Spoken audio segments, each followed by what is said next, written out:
Espace TV, le 22h.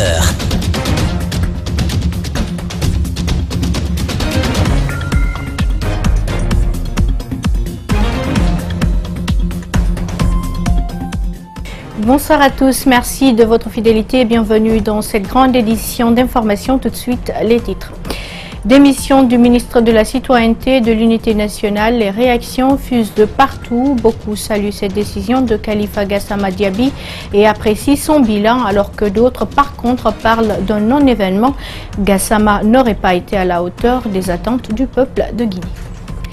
L'opposition républicaine était de nouveau dans la rue ce jeudi. La marche s'est déroulée entre le carrefour Koza et Amdalaï Pharmacie de la commune de Ratoma. Pas d'incident au cours de la marche, mais des violences à la fin qui ont fait des blessés, dont un cas par balle. Découverte d'une importante quantité de farine périmée dans un magasin à Dabompa dans la commune de Matoto, c'est le résultat de plusieurs semaines d'enquête menées par le colonel Moussa Tcheboro et ses hommes.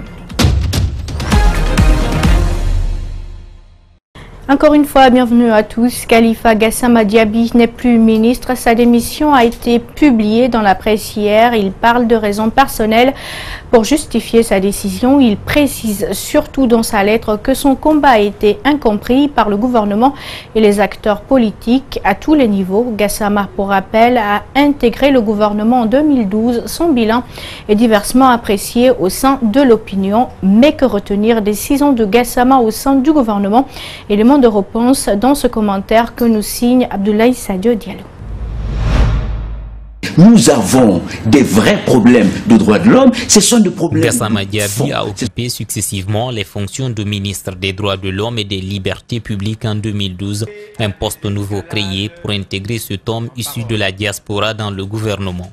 4 ans après, ce département va changer d'appellation pour devenir le ministère de la Citoyenneté et de l'Unité nationale, avec toujours à sa tête Gassama Diaby. Durant les 6 ans passés au sein du gouvernement, l'homme s'est démarqué à travers ses méthodes sur le terrain.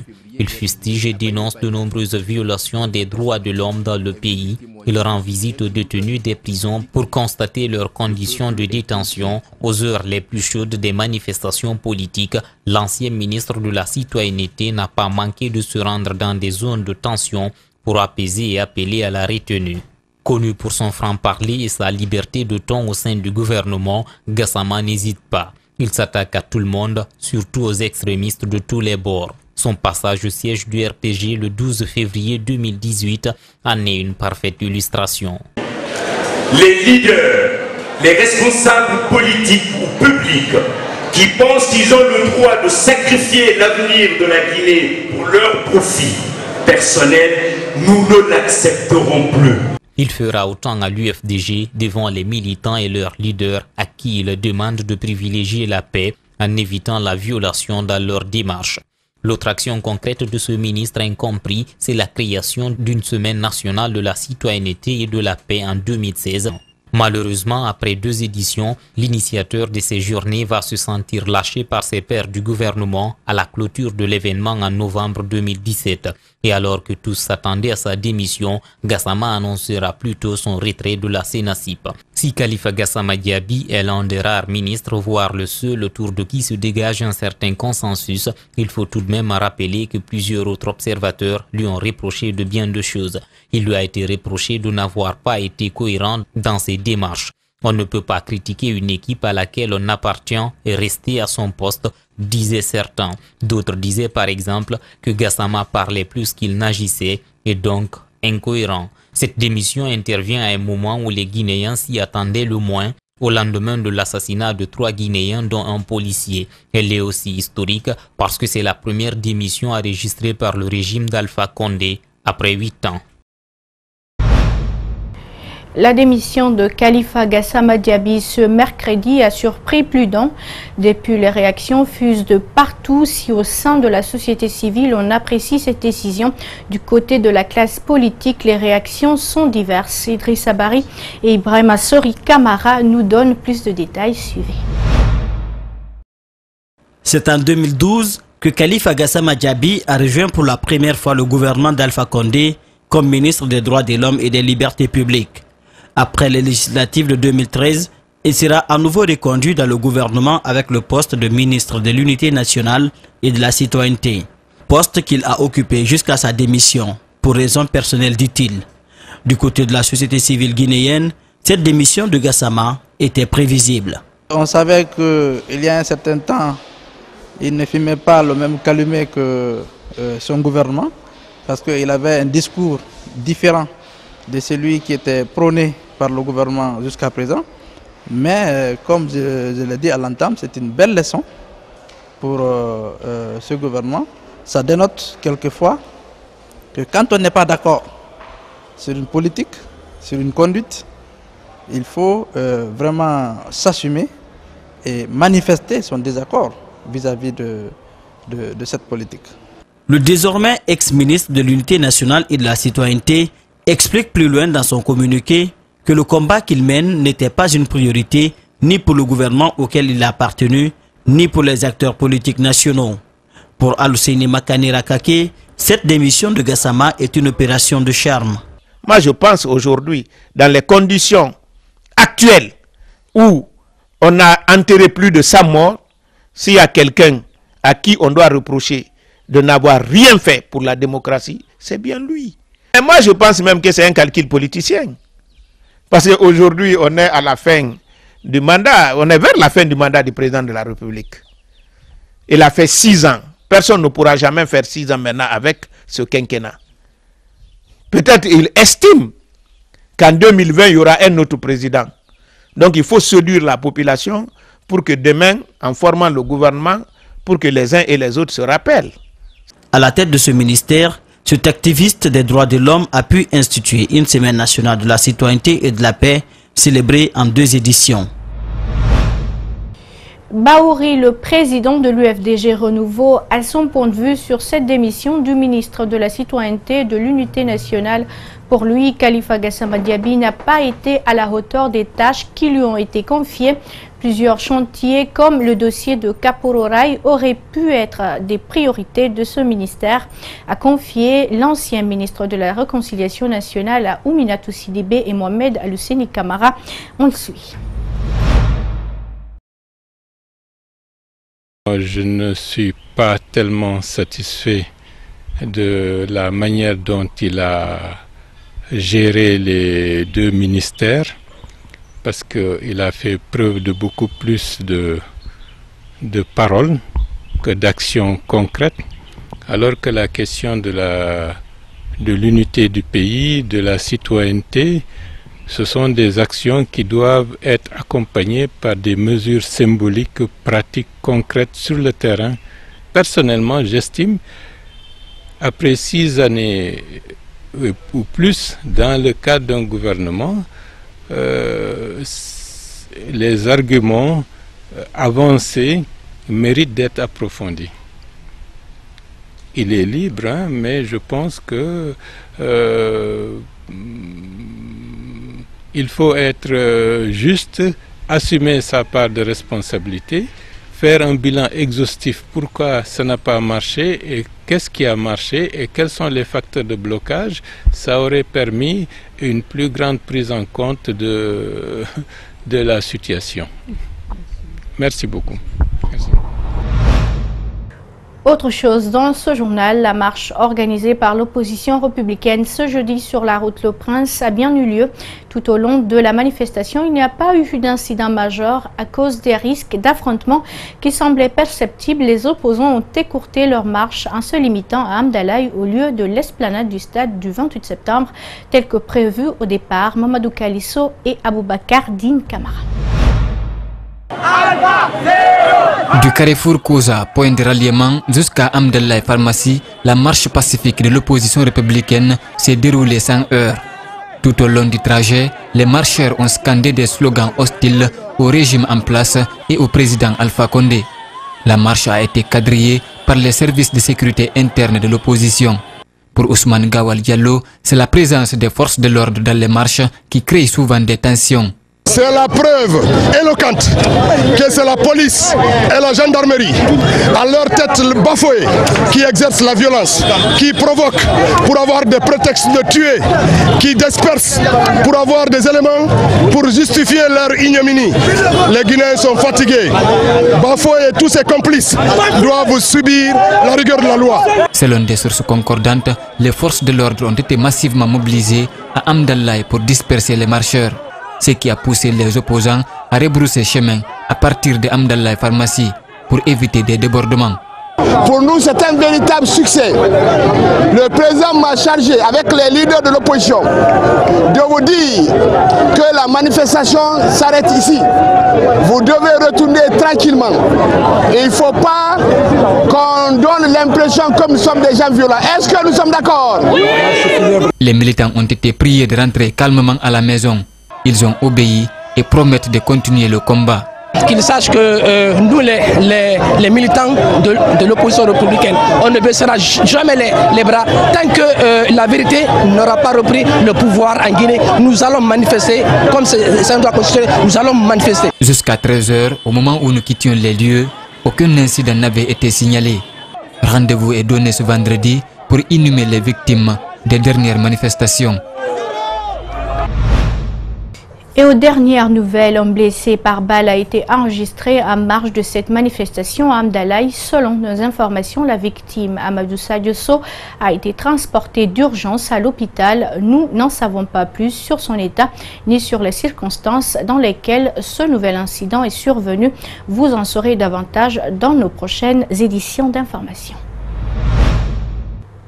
C'est fait, le général Ansoumane Bafoué a pris fonction. Le nouveau directeur général de la police nationale a été officiellement installé dans ses nouvelles fonctions en présence des autorités du ministère de la Sécurité et des représentants des corps diplomatiques accrédités en Guinée. Ansoumane Bafoué promet des réformes pour l'amélioration des conditions de vie et de travail des policiers. Mohamed Velek Touré et Abdoulaye Kamara. Le contrôleur général Ansoumane Bafoué, officiellement installé dans ses fonctions de directeur national de la police. Jusqu'ici, il était le patron des unités d'intervention de la police. En tant qu'institution républicaine, nous avons le devoir impérieux de nous inscrire dans la logique de la restauration de l'autorité de l'État, car l'histoire nous exige de créer toutes les conditions requises susceptibles de doter notre pays d'une république forte et prospère. L'attente des populations sur le plan de la sécurité est grande à la mesure des difficultés vécues au quotidien. Mais le nouveau directeur retient et évalue les contributions qui, selon lui, permettront d'atteindre le plus vite possible les objectifs attendus. Je mesure le volume des nouvelles responsabilités qui m'incombent, par rapport auquel je n'exprime aucun souci, vu mon engagement inconditionnel et l'esprit de solidarité et de collaboration franche. La tâche est rude, mais la confiance de faire reculer les violences et l'incivisme pour une sécurité durable en Guinée est aussi dans le calendrier du nouveau directeur. C'est une nomination qui doit être perçue comme étant le fruit du dévouement, de l'abnégation, du zèle, de la compétence, mais surtout de la loyauté au service des institutions de la République. Le nouveau directeur reste persuadé que seule la conjugaison des efforts permettra d'agir plus efficacement pour assurer la sécurité des citoyens et de leurs biens. L'information est tombée hier. L'accréditation du journaliste Mokhtar Ba est annulée pour 3 mois par la haute autorité de la communication. Il est reproché au correspondant de RFI d'avoir réalisé un reportage non équilibré dans lequel des éléments de l'armée guinéenne sont cités. Les associations de presse jugent la décision de l'organe de régulation des médias excessive et disproportionnée. Quant à l'intéressé, il ne reconnaît pas les accusations contenues dans la décision de la HAC. Reportage Mamadou Boy Diallo et Yacouba Traoré. À l'issue d'une de ces plénières, la haute autorité de la communication décide d'annuler l'accréditation du correspondant de RFI en Guinée. Il est reproché à Mokhtar Ba de n'avoir pas fait recouper l'information avant la diffusion sur les antennes de RFI d'un reportage impliquant des militaires dans la mort par balle de 2 jeunes à Wanindara en marge d'une manifestation à l'appel de l'opposition républicaine. Pour des associations de presse, la décision de la HAC est excessive et disproportionnée. Je trouve la mesure excessive parce que pour moi, il aurait dû bénéficier d'un avertissement. On ne devait pas aller jusqu'au retrait. Il y a eu des sanctions intermédiaires que la HAC devait prendre pour le cas d'espèce. Plus loin, nos interlocuteurs estiment que Mokhtar Ba aurait dû pousser la vérification des informations, mieux donner la parole aux responsables militaires pour fin de recoupement avant la diffusion du reportage incriminé. Pour une information aussi importante, je pense qu'on pouvait aller un peu plus loin dans la vérification.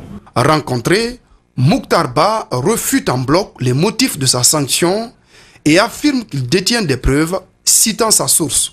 Je n'ai jamais dit que je ne peux pas produire ces preuves-là. J'ai dit à Mme Martine, si vous voulez, de nuit comme de jour, je peux vous produire les preuves. Parce que ces gens-là sont prêts à venir témoigner. Comme quoi, ce sont des bérets rouges qui ont tiré sur les enfants. Aucune nouvelle demande d'accréditation ne sera étudiée avant fin février 2019, précise le communiqué de la HAC. De son côté, la direction de RFI déplore la décision de la HAC et réaffirme son soutien à son correspondant. Comment lutter contre l'insalubrité à Conakry et diminuer les accidents à l'intérieur du pays? La Banque islamique de développement semble avoir trouvé une réponse. L'institution va financer 270 millions de dollars pour la construction de 2 routes d'intégration régionale. Et pas seulement, les communes de Ratoma et de Matuto vont être également assainies. L'Agence nationale de l'assainissement et de la salubrité publique, le ministère des TP, de l'administration du territoire et de la décentralisation accompagnent ce projet. Reportage Mamadou Saliouba et Tierno Sadouba. À Conakry, cohabiter avec les ordures est presque incontournable. Et à l'intérieur du pays, rouler sur des routes vétustes, une façon de vivre. Des images extraordinaires qui ne font pas plaisir aux institutions. La Banque islamique du développement a lancé ce jeudi 2 projets. L'un concerne l'assainissement des communes de Ratoma et de Matuto. Nous osons espérer que la contribution de la BID contribuera à assainir la ville de Conakry et à limiter les problèmes de maladies causés par les eaux. Pour réussir ce pari, une route de 55 km va être construite pour l'évacuation des eaux pluviales. Des camions-bennes vont être achetés, des bulldozers, 20 000 poubelles seront mobilisées, la décharge de la minière sera réhabilitée. La BID, comme d'habitude, a décidé donc de vouloir régler ce problème-là, soutenir le gouvernement pour pouvoir gérer, voir comment on peut gérer la gestion des déchets isolés et le traitement des eaux usées pour pouvoir quand même réduire les risques de maladies et les risques de pollution environnementale. Mais pour réussir ce pari, le civisme est indispensable. Que chacun contribue d'abord à s'abonner au niveau des PME, à faire en sorte que l'abonnement soit rendu obligatoire, chacun dans sa constitution, dans sa famille, dans sa commune, et conjuguer l'effort des uns et des autres pour que désormais quand vous voyez quelqu'un jeter les ordures dans la rue, vous l'amenez à prendre ces ordures et à les mettre là où il faut. Le deuxième projet concerne la construction de 2 routes d'intégration régionale d'Aboula Kouroussa et Kissidou Guéguédou Kondembadou. Les 2 projets doivent durer à peu près 3 ans.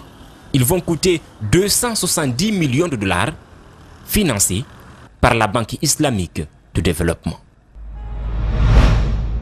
Et puis cette autre question, comment lutter contre le changement climatique et la déforestation? Les cadres du ministère de l'Environnement, des Eaux et Forêts se sont penchés sur la question ce jeudi. Ils ont procédé à une marche appelée Marche verte pour sensibiliser les populations sur les conséquences néfastes du changement climatique en Guinée. Mohamed Valek Touré et Abdoulaye Kamara. C'est une initiative prise par le ministère de l'Environnement, des Eaux et Forêts en vue de sensibiliser les populations sur les conséquences néfastes du changement climatique et de la déforestation. Ce jeudi, les cadres impliqués du 10 départements ont battu le pavé pour informer l'opinion nationale. Effectivement, les changements climatiques sont réels. Il y a 30 ans, nos pays n'étaient pas comme ça. Notre climat n'était pas comme ça. Tous les jours, on voit des effets qui ne sont pas appréciables. Des effets difficiles. Les ouragans, les inondations, les feux partout parce que la sécheresse est là. Les arbres constituent les facteurs qui attirent les pluies.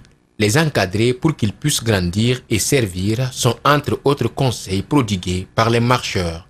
Il est question que tout le monde s'implique davantage. Dites à l'autorité à ce qu'ils puissent insérer dans les programmes une matière appelée éducation au service de l'environnement pour mieux éduquer à la base les jeunes sur les réchauffements climatiques. Donc c'est pourquoi nous avons initié cette marche, une marche historique, une marche pour sa première fois en Guinée, pour que nous puissions marcher, créer tout à fait un bouchon pour montrer à cette population que vraiment le changement climatique est réellement une réalité. Du pont 8 novembre jusqu'au ministère de l'Environnement, l'itinéraire est suivi par ses défenseurs de la nature. Le changement climatique, une réelle menace pour la sécurité alimentaire. Une préoccupation des environnementalistes qui s'activent déjà pour la protection de l'environnement. Je vous lisais également un titre, découverte d'un stock énorme de farine pourrie à Dabompa dans la commune de Matoto. Cette opération est l'aboutissement d'une longue enquête menée par les services spéciaux. Dans la foulée, un opérateur économique est pointé du doigt et certains de ses complices sont arrêtés. Reportage d'Ibril Ba et Aliouba. Loin des regards, à l'intérieur de cet entrepôt se trouve un stock de sacs de farine dont la date de consommation est dépassée. L'entrepôt incriminé appartient à l'opérateur économique du nom de Mamadou Dioul de Diallo, communément appelé Bobo. La population guinéenne ici, à tout bord, qui est attaquée. Et si toutefois vous dites que ça concerne seulement le ministre de la Justice, le ministre de la Santé est concerné, le ministre du Commerce est concerné, parce que supposons que ces gens-là, c'est un grand réseau. Ils ont des fonds un peu partout. Quand ils ont un malade, ils peuvent l'évacuer partout où ils veulent dans le monde. C'était à la faveur d'une enquête sur un stock de riz pourri importé par le commerçant que celui a été découvert. Ici, une dizaine de jeunes se met au reconditionnement d'un aliment inconsommable. Pourtant, ils affirment que ce produit n'est pas destiné au marché local. Tout le monde est malade, même moi je suis malade. Hein. Je suis assis quand je suis malade. Tout le monde est malade. Si ce n'est pas l'hémorroïde qui est épidémique, c'est l'hypertension qui est épidémique, c'est l'insuffisance rénale qui est épidémique, c'est le diabète qui est épidémique. Allez dans les hôpitaux. Allez dans les hôpitaux. Nous tournons souvent des hôpitaux. Quand vous rentrez, toute la nuit, toute la journée, tu n'as pas envie de manger. Par les faits des Guinéens. Le principal accusé ne serait pas dans le pays. Les services spéciaux de la lutte contre la drogue et des crimes organisés veulent intenter un mandat d'arrêt contre lui pour répondre de ses actes. On s'est intéressé à la direction des conteneurs. Où vont ces conteneurs? On a compris que les conteneurs avaient pour direction ici où nous sommes. Puisqu'il sait déjà qu'il est tenu à l'œil, à Madina, il ne peut plus les envoyer là-bas. Il sait que les gens vraiment le cherchent parce qu'on a au moins près de... Si je n'oublie pas, 80 agents sur le terrain qui enquêtent autour de Bobo. 80 agents. L'entrepôt a été fermé et certains complices de l'importateur Bobo sont dans les mains des hommes de Tchegouro. Séminaire de formation des syndicalistes de la Société des eaux de Guinée. C'est une initiative du nouveau bureau syndical installé récemment et elle vise à mieux outiller les nouveaux membres des sections syndicales du SINASEG, syndicat national de la SEG. Elle se tient dans les locaux d'une des agences de la SEG à l'aviation. Abdourahmane Ba et Ibrahim Massoud. 3 jours de formation sur le renforcement de capacités professionnelles des syndicalistes fraîchement élus du SINASEG. 47 participants ont bénéficié de la formation, tous issus des 15 sites de la Société des eaux de Guinée à Conakry. J'ai appris beaucoup de choses parce que les conflits, un syndicaliste, c'est quelqu'un qui est attentif, qui est bien formé. D'abord, je vais transmettre ce que j'ai appris à mes collègues de service, mes camarades syndicalistes qui n'ont pas eu la chance de suivre la formation. La notion syndicale est impérative dans l'exercice du métier. Une raison valable de remettre à niveau ces élus syndicaux pour défendre le droit des travailleurs de la SEG dans le respect strict du Code du travail. Il y a généralement, ou de façon permanente, ou de façon quotidienne, ou de façon morcelée, des conflits qui naissent entre l'employeur et le syndicat. Lorsque les objectifs sont antagonistes, ce n'est pas facile. Donc si le syndicaliste à la base n'est pas outillé, comment poser un problème? Et quand le poser? Et où le poser? Il n'est pas facile quand même de trouver vraiment un consensus ou des résultats bénéfiques pour les travailleurs. Cette formation initiée par le syndicat national de la Société des eaux de Guinée n'a concerné que les différentes agences de la capitale.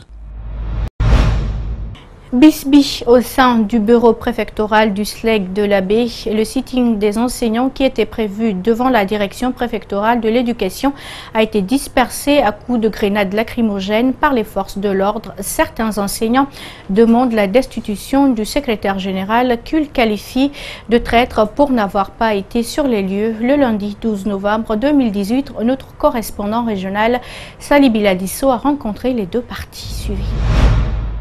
37 conseillers communaux siégeront désormais à la mairie de la baie, dont la majorité est issue de l'IFDG. Le désormais ex-président de la délégation spéciale, Elhaj Mamadou Seloudaka, a invité les conseillers à l'union. Après avoir fait le bilan de la précédente équipe, le préfet de la baie promet d'accompagner les nouveaux élus. Ce sont des dettes de fonctionnement d'un montant de 22 millions. Ce sont des salaires de certains employés, notamment les administrateurs de marché, les membres de la délégation spéciale et même de l'ancien maire et de ses adjoints et également de la garde communale. Et ce sont ces montants-là qui sont dus par la commune et qui, l'administration est en une continuité, mais qui seront payés par ceux qui prennent la place. Ils ne sont plus représentants de partis politiques, mais qui sachent qu'également les marches et les villes mortes ruinent leurs bailleurs de fonds, feront en tout cas en sorte de bien les accompagner afin que les impairs ne se posent pas leur endroit. Le nouveau maire de la baie dit être à l'écoute des populations. Toutefois, il évite d'annoncer leurs axes prioritaires qui, selon lui, viendront après une étude participative qui permettra d'aboutir à un programme de développement local. Nous savons, pour savoir réellement ce dont la population de la baie a besoin, on a besoin de mener d'abord une étude, un diagnostic participatif pour les 28 quartiers pour qu'enfin qu'on ait le PDL, le programme de développement local de la commune de la baie. Mamadou Aliou Lali Diallo s'est dit conscient de la dette qu'ils héritent et demande le soutien des populations à la base pour amorcer le développement de la cité de Karamoko Alpha. À partir du moment où je suis élu maire, nous sommes élus tous, des maires, des vice-maires, une équipe de conseillers. Et nous tenons compte de cette diversité de la population, de cette diversité de la composition sociopolitique de la baie. Aujourd'hui, nous gérons tous les citoyens de la baie sans exclusive. Donc, c'est vraiment d'œuvrer, d'aider cette équipe qui a la volonté de développer la baie, c'est de nous faciliter vraiment la tâche, parce que sans la volonté de ces citoyens, il ne sera pas facile d'avoir un développement véritable, un développement durable. Parlons en santé à présent. Le dépistage volontaire et gratuit du diabète, c'était à l'occasion de la journée internationale de lutte contre cette maladie hier mercredi 14 novembre. Cette séance a suscité assez d'enthousiasme chez les populations de Bokeh. Plusieurs sites ont été retenus pour cette campagne de dépistage. Fodé Omar Kamara et Salifou Lifoussissé. La journée mondiale du diabète réunit la communauté mondiale autour d'une seule voix pour mobiliser et sensibiliser sur les causes de cette maladie. Depuis 6 heures du matin, les citoyens de Bokeh ont commencé à radier les sites choisis pour la circonstance. Il s'agit de la grande mosquée, le centre de santé de Dibia, l'hôpital régional de Boké et le centre de santé de Koulfanya. Les organisateurs se félicitent de l'engouement au cours de cette journée. Le diabète concerne tout le monde, toute la famille, sans exception. Parce que plus on est dépisté, il faut accepter d'adhérer, de se faire soigner. Et il faut qu'il y ait un soutien de la famille, un soutien moral, physique, matériel. Parce que vous n'êtes pas sans savoir qu'aujourd'hui, le diabète est devenu un problème de santé publique. C'est vraiment devenu une pandémie. 3 personnes sur 4 sont dépistées et sont diabétiques. Les responsables du plus grand centre hospitalier de la région se disent satisfaits de la forte mobilisation des patients venus de toutes les contrées de la préfecture pour se faire consulter. Dépister une journée à l'échelle nationale des personnes pour connaître leur statut glycémique paraît très important parce que le diabète est non seulement un problème de santé publique, mais aussi une maladie invalidante. J'ai vu une représentativité énorme. Les gens sont venus. Je me plais de vous dire aujourd'hui que tous les sites sont remplis et le dépistage se fait gratuitement. Pour vaincre cette maladie, les professionnels de santé et la population doivent prendre conscience de l'importance de la prévention pour identifier les risques afin de prévenir et les maîtriser, prévient celui-ci. Les populations de Boké, je veux dire à l'Impère, tout le monde n'a qu'à venir voir à l'hôpital le parti qu'on a indiqué, savoir une formation dans la journée diabétologie. Plus de 400 millions de personnes souffrent du diabète à travers le monde. Le thème choisi pour cette année, pour célébrer cette journée, est le diabète concerne toute la famille. De retour à Conakry, Total Guinée a organisé un déjeuner de presse ce vendredi à son siège à Koléa. Objectif, parler de sa campagne Start-Upper. Deuxième édition, ce programme offre une opportunité aux jeunes entrepreneurs. Il permet de financer les meilleurs projets par Total. C'est un public reportage signé Malik Sangena Kamara et Aboubakar Din Kamara.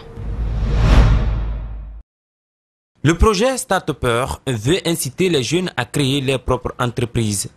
Total Guinée s'engage à financer les 3 meilleurs projets qui seront retenus selon les critères préétablis: l'originalité, l'impact sociétal et la faisabilité. Chaque 3 ans, Total lance en fait ce projet qui s'appelle le Start-Upper et qui, comme je l'ai précisé tout à l'heure, vise à pousser les jeunes, vise à donner aux jeunes des éléments qui leur permettent en fait de créer une entreprise. Aujourd'hui, nous savons que les éléments bloquants pour les jeunes en fait au niveau de la création d'entreprise sont, si on met de côté la réglementation, la plupart du temps le financement et l'accompagnement. Et justement, c'est à travers ces deux dernières problématiques que Total, notamment en Afrique, souhaite intervenir en essayant de primer 3 projets qui sont distingués par des critères assez précis. Cette deuxième édition privilégie la participation féminine. Ambassadeur de l'événement pour donner une meilleure visibilité, le ministre de l'Enseignement supérieur affiche toute sa volonté à soutenir le projet Start-Upper. Dans la même logique, professionnaliser les formations dans les universités. L'université apporte des solutions aux problèmes de la société et c'est ce que nous voulons. Nous voulons que nos étudiants aussi soient capables d'apprendre quelque chose de pratique, pas simplement se limiter à la théorie, et aussi être des créateurs d'emplois lorsqu'ils créent leurs entreprises. Je réitère ma disponibilité à accompagner ce projet, à être un bon ambassadeur et apporter la contribution du milieu éducatif à des initiatives comme le vôtre. Lancé le 9 octobre, la date limite des inscriptions sur la plateforme Start-Upper est fixée au 13 novembre. Le Start-Upper de l'année n'est pas propre seulement à la Guinée. Le projet se réalise dans 60 pays. Et voilà qui met fin à cette grande édition d'information à tous. Merci de l'avoir suivi. Merci également à l'équipe de la rédaction ainsi qu'à celle technique. Surtout restez avec nous. Nos programmes continuent sur Espace TV. Au revoir.